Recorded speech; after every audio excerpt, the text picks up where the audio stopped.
Welcome back to the Morning Show here on Arise News. The results released last week by the Joint Admissions and Matriculations Board, JAMB, for 2019 continues to depict a downward movement in terms of progress, in terms of performance, for an exercise meant to select the very best available candidates for universities across the country. It's not only that results have been extremely poor compared to previous years, but the more worrying aspect was the involvement of some parents and guardians in physically getting involved in the exams writing process in an unprecedented show of desperation to circumvent the process. Well, to help us dig into the matter of this year's JAMB result is none other than the Registrations and Matriculations Board himself, Professor Ishaq Oloyede. Prof, you're welcome to the Morning Show once again. Thank you very much. Yes, you are welcome. Well, the last time you were on this program, you had high hopes about the exercise for 2019 because you had focused specially on the challenge of examination malpractice. You introduced a number of measures which you outlined on this program. But, you know, it's shocking to hear that in spite of all those efforts, we're still having this serious issue of examination malpractice. Is it technology that failed, or is it that the measures you adopted were inadequate? What exactly happened?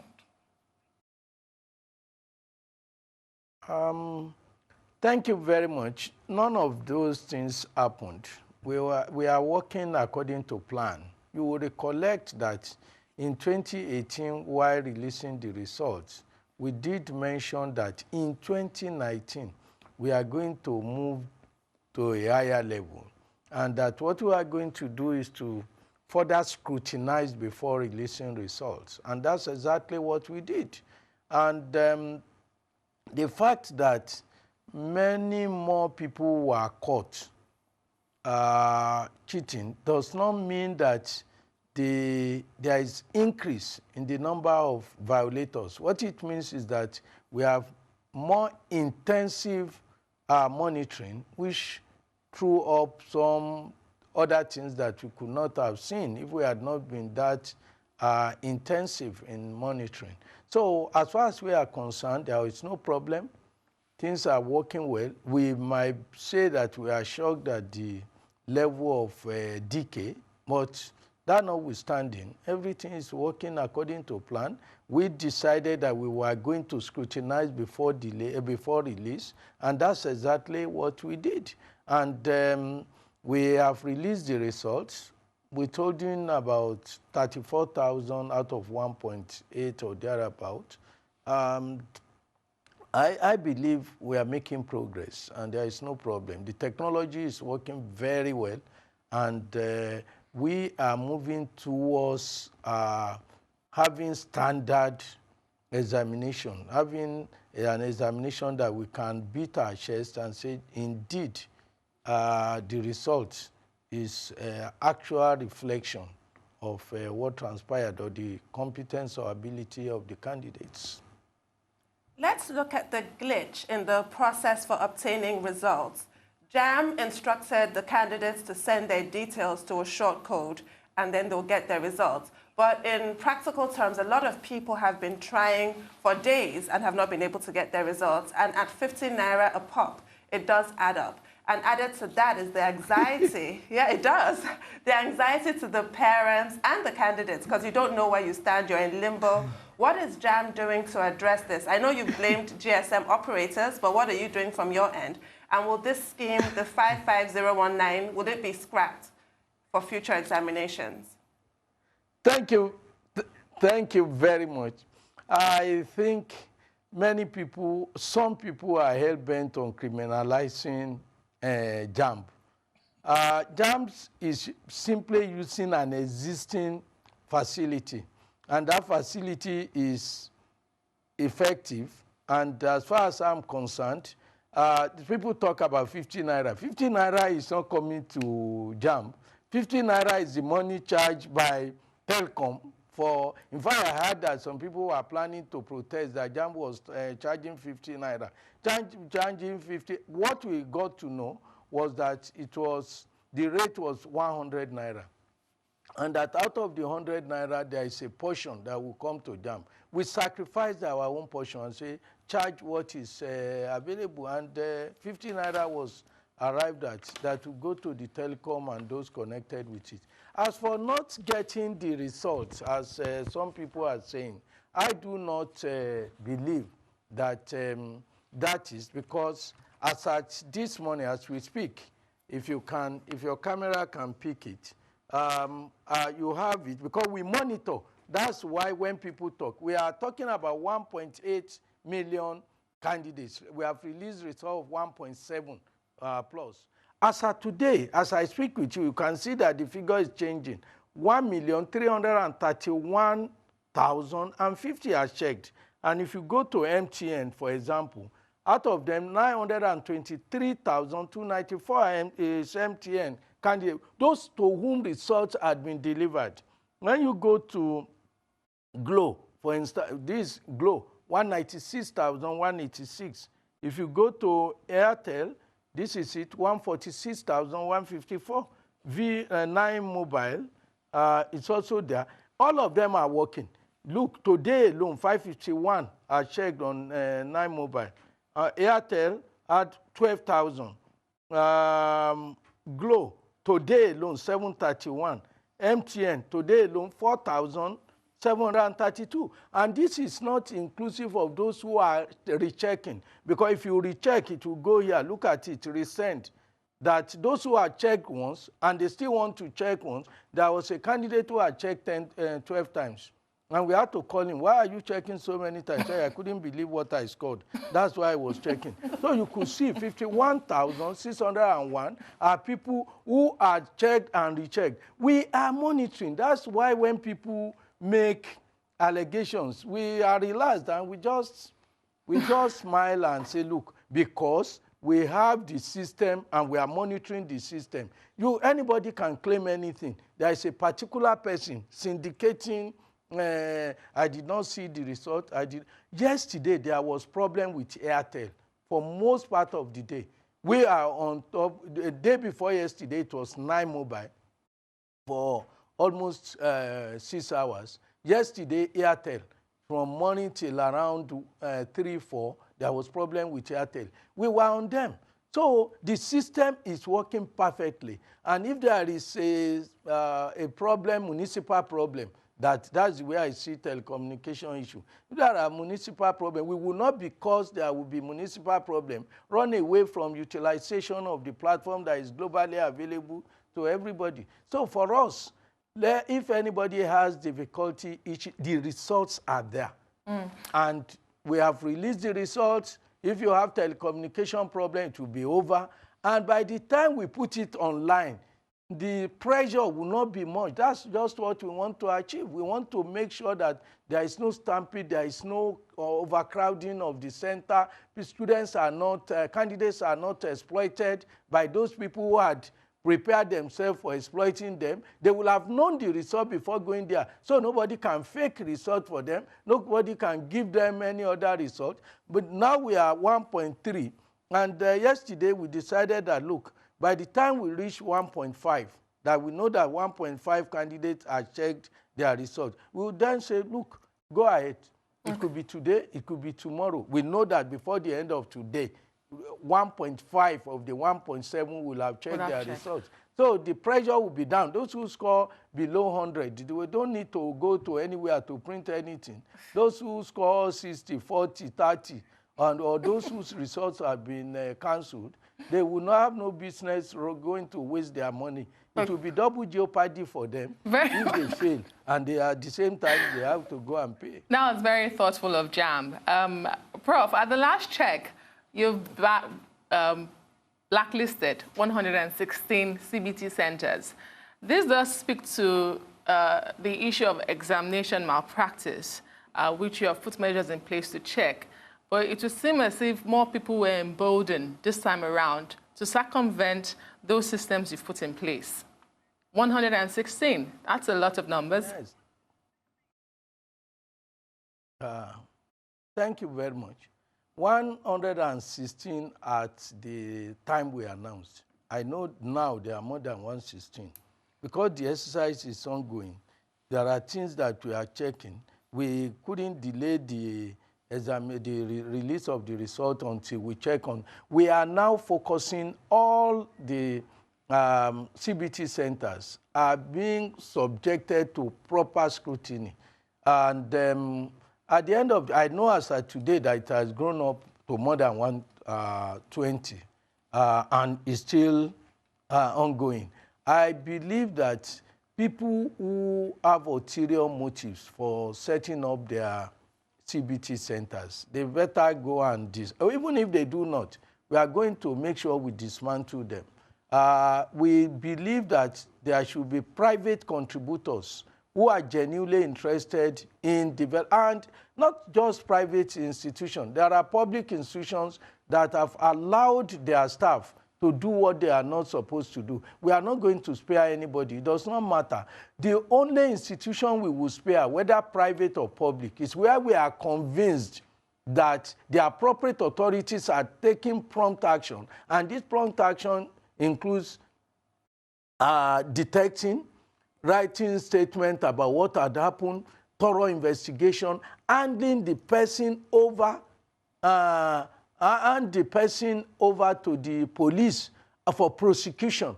And if an establishment has done all that, we would just still give benefit of doubt that the staff might not be reflecting the... But it appears to us that in most cases, the management, the ownership of the CBT center, is part and parcel. The ownership is part and parcel of the syndicate. And in such cases, we will not only publish the names of the centers as we have done, we are going to publish the registered directors of the centers, that this center, because also Nigeria Limited, is so impersonal. What we want to do is to get the directors behind this and publish their names and make sure that any time that name appears on any other center, we are not going, because we discovered that of this 116, we have discovered now that about 50 of them are those we have previously banned. They only change name, change from Lagos to Enugu, or from Nasarawa to Plateau State, and they re-registered under another name. And that was because, but through the BVN or the telephone bank number, we have been able to trace that some of them had been previously banned by JAMB, but that they still resurrected under another name in another state. And that is convincing us that we are on the right path. And all we need to do is to be stricter. But very part quickly, of what Prof, we have done now is to get the registered director on from CAC and put their names, that we are not just banning the name of the corporate name of the center. We want to make sure that that person is excused. Okay, so I was just asking you, Prof, in delisting these centers, does it affect the candidates who wrote exams in those centers? Are their results being withheld? Are they part of the 34,000 you mentioned? No. Okay. No father will be, or no son will be held responsible for the sin of the father. So as far as we are concerned, unless a student is seen to have actively participated in a syndicate or have benefited from the exam malpractice, we are not going to punish a student for that. And that was why we rearranged, as the examination was going on, we were reposting candidates. We were sending candidates. We told students, be alert, we can repost you, and we were reposting them from one center to the other. Once we discovered something, there were centers where we canceled all the results, and we sent apology to the candidates, and we rescheduled them within the exam period. Instead of holding our examination for 7-8 days, we went on for about 12 days, and we were able to attend to the needs of the students. As far as we are concerned, where the candidates offend, we punish the candidates. Where the centers commit infraction, we punish the centers. Well, fair enough. And we are both connived to her, so we punish the two. Well, Prof, fair enough. I would like to draw your attention to the editorial published by our sister media outfit, the This Day newspaper, this morning at page 15. The editorial is titled, The 2019 JAMB Examination Crisis. JAMB must be commended for doing a good job. That's what the editorial says. But there is a paragraph that I would like you to respond to. And This Day says here, JAMB has been helped by technology. About 200 candidates involved have reportedly been arrested, and they have all confessed to the crime. JAMB has also secured the conviction of 5 of the arrested examination ghostwriters. Yet, the problem persists. While biometric identity is a unique feature that could aid in the elimination of registration cheats, JAMB has little or no time for a verification exercise in a country where data do not speak to themselves. What's your response to this question that has been raised about biometric verification and the use of technology? Yeah, the use of technology is okay, and for me, it's not 100%. You do not have. It's not 100% reliable. For instance, we had over 15,000 candidates to go and upload certain things. We had evidence against them, but the evidence is not conclusive because we cannot 100% rely on technology. If technology says, for instance, a facial image, all over the world, you know that just yesterday, you know what happened in one of the states in the United States of America where facial recognition was banned because as a result of inadequacy of facial recognition. We are conscious about our area of operation, what goes on everywhere, and we are not relying on technology 100%. Where 2 candidates are thrown up to be facially identical, we will look at it again. Let's test their biometric images to find their finger images, fingerprints, to make sure that they are also identical. Where they are even identical, and there are just 2 of them, but 1 took the examination, we release the result, give the benefit of the doubt. But in such cases, we are going to provide the profile of the candidates to the institutions.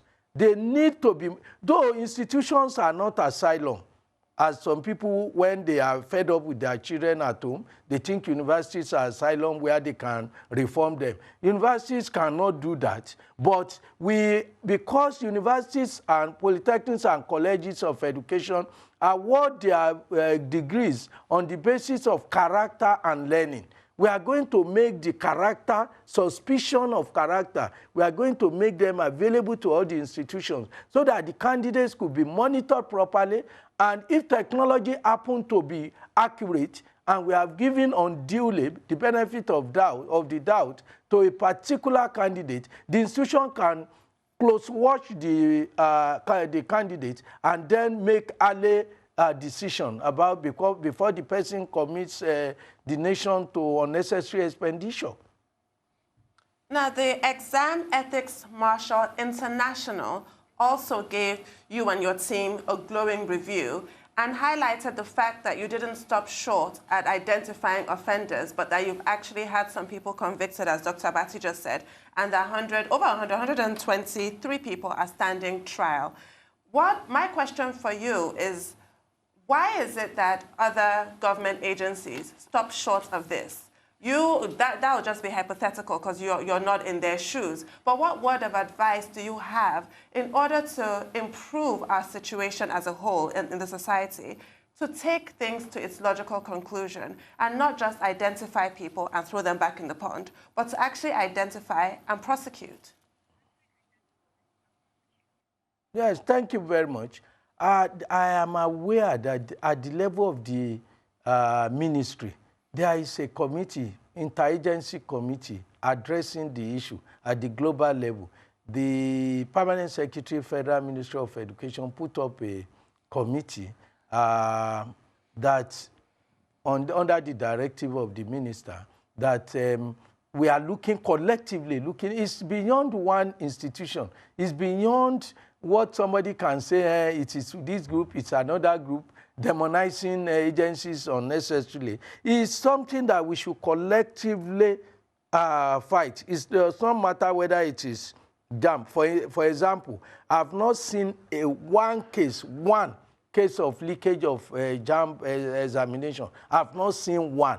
And I'm challenging anybody who has seen one, give me evidence and I will follow it up. In most cases, these fraudsters, what they do, for even some of these examination bodies, on the day the NECO was writing in one of his papers, somebody somewhere will cause delay somewhere, sneak out the paper that had been distributed and start circulating the same paper as if it had gone out previously. But I believe that we should, I'm not saying that all of us are 100% right. I think there are things we ought to do that we are not doing enough of.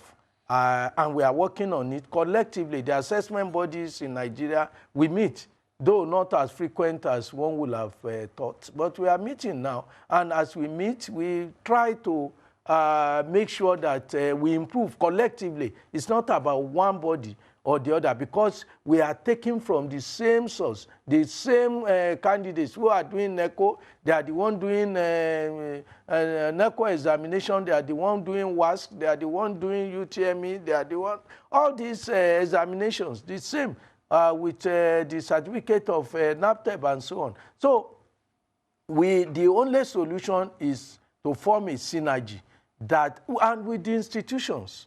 For example, for the first time this year, we are urging institutions not to take new biometric images or facial images. We are going to give them access to the person who did the UTME with us, so that there will be no substitution. Because what they have been doing is that a person who will write the examination, the UTME, will be different from the person who will appear at the institution. We are now forming more synergy, more cohesion in trying to say, look, let's work together. Don't let us take another image, so that you can say that, look, this certificate, this result belongs to you or does not belong to you. So we are trying to do the needful to ensure that candidates, no matter what we do, in this type of society, we can only reduce, we cannot eliminate. Quickly, let's look at the performance of the candidates in this last JAMB exam. We're told that nearly 80% of the candidates scored less than 50%. What is responsible for this? Is it that JAMB questions are too difficult? Because, you know, in common parlance these days, when you ask anyone a difficult question, the person will say, oh, that's a JAMB question. And where are we on the issue of open examination, which you once talked about? Yes, for me, the examinations were adequate. And I believe that the result is normal. We are now having the normal curve of the result. In an examination where you have almost 60, 30, 10, even 10%, scoring 75%, something is wrong somewhere. I believe that, and it should not also be that more than a particular percentage will score less than 50% as the case. For me, it's just a call that candidates should make sure that they prepare themselves adequately. It is not the failure of an institution, because I've seen cases where teachers or school authorities are sacked for poor performance of candidates. I don't know, unless you want them. That's also contributory to cheating in exam, because they must not pass at all costs. Examination or assessment is to reflect their capacity, and that's exactly what we are doing. I know that the result this year was not as good as last year, but I believe that nobody should be blamed for that, or for anything. But remember that in JAMB examination, in UTME, there is no pass or fail. It's a ranking examination. All of them are assumed qualified by their 5 O levels. If they do not have 5 credits, they are not going to the institutions. But because of inadequacy of spaces in the universities, and many want to go to university. We have adequate spaces in polytechnics, adequate spaces in colleges of education, adequate spaces in IAIs, but we know that a large proportion of the candidates want to go to the university, and in the university, even in the university, there will be unfilled vacancies. We have never filled in the last 15 years. We have never filled all the vacancies in the universities themselves. So we are not saying that, and that is a product of misfit. There are people who want to read medicine at all costs. There are people who want to read law at all costs. If the spaces for law are filled, no matter what you offer them, they will not accept. So we are not saying we are filling all the vacancies, but because of the craziness, the urge for everybody to go into the university to the exclusion of polytechnics and colleges of education, you will find out that there will always be this gap, and that gap is there. Thank you, Professor Ishaq Oloyede, Registrar for JAMB. Always a pleasure. At this point, we shall be taking a break. When we get back to the morning show, our colleagues Mercy Ajishafe and Rufai Oseni shall be taking over for the last hour of the program. Stay with us.